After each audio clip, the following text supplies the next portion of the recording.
हिजाज़ी voice channel के तमाम सुनने और देखने वालों को खुलूस भरा सलाम। ये कहानी है आज से 2500 साल पहले के इस वक्त की, जब दुनिया की ये बहादुर और जंगजू कौम एक छोटे से शहर में बसते थे। एक ऐसा शहर जिसका हर सपूत मैदान ए जंग में फाते बनकर उभरता था। नाम था स्पार्टा। स्पार्टन फौजी जिंदगी को दीन की तरह अपनाते थे। उनके लिए इज्जत से मरना जिल्लत से बचने से बेहतर था। स्पार्टन लोग कदीम यूनानी मजहब के पैरोकार थे, जो एक मुशरिकाना पोलितरसटक मजहब था। वो मुताद्दद देवी देवताओं को मानते थे, जिनमें सबसे ज्यादा अहम देवता ज़ूस था। स्पार्टन कदीम यूनान की एक मशहूर जंगजू कौम थी, जो शहर रियासत स्पार्टा में आबाद थी। स्पार्टन माँ अपने बेटे को रवाना करते हुए कहती थी, बेटे, ढाल के साथ वापस आना या इस पर मर कर लूटना, यानी शिकस्त काबिल ए कबूल नहीं। कदीम यूनान आज का एक जदीद मुल्क है। स्पार्टा कदीम जमाने में पेलोपोनीज नामी जजीरा नुमा के जनूबी हिस्से में वाक़ था, जो आज भी यूनान का हिस्सा है। जंग थीरापोली 480 क़ब्ल मसीह। दुनिया की सबसे बड़ी फौज ईरानी ज़रतुश्त बादशाह खशाउर्शा की क़यादत में यूनान पर हमला आवर हुई। 10 लाख से ज़ायद फौज, हजारों घोड़े, हाथी और कश्तियों से बहराई रोम पार किया। मगर उनके रास्ते में सिर्फ एक रुकावट थी, स्पार्टा के 300 सिपाही। खशाउर्शा का ये टिड्डी दिल लश्कर थीरापोली के साहिल पर उतरा। रियासत स्पार्टा सतह समंदर से कई सौ फुट बुलंदी पर थी। इसमें दाखिल होने के लिए समंदर की ऊंचाई के किनारे 2 ऊंचे पहाड़ों के दरमियान एक छोटा दर्रा था।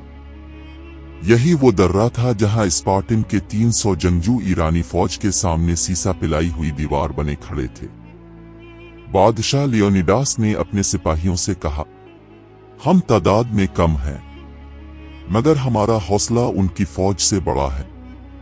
बादशाह लियोनिडास अपने 300 जंगजुओं के साथ पहाड़ी दर्रे थीरापोली पर डट गया।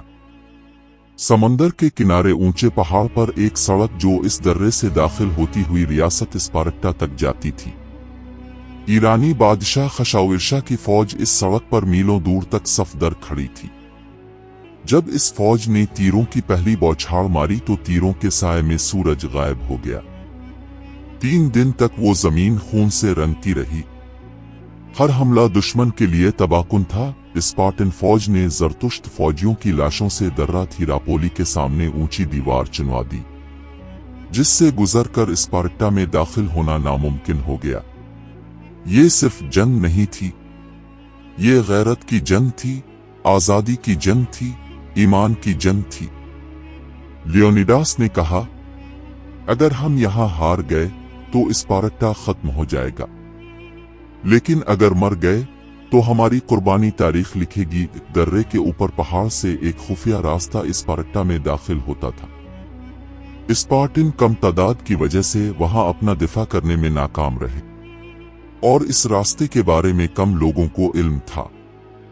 आखिरकार एक यूनानी कुबड़ा जिसकी कमर में खम था, वो गद्दार दुश्मन के हाथ बिक गया और दुश्मन को स्पार्टन में दाखिल होने का वो खुफिया रास्ता बता दिया। ज़रतुश्त फौज रात के अंधेरे में वहां से स्पार्टा में दाखिल हो गई और स्पार्टन फौज को घेर लिया।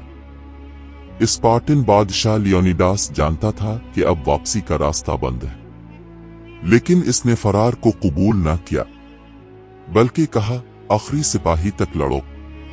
वो सब अपने वतन और अकीदे पर कुर्बान हो गए, लेकिन उनकी कुर्बानी ने हजारों यूनानियों के दिलों में आग लगा दी, और 3 साल बाद पूरा यूनान ईरानियों के खिलाफ उठ खड़ा हुआ। इसी आग ने आखिरकार खशाउर्शा की शिकस्त को यकीनी बनाया।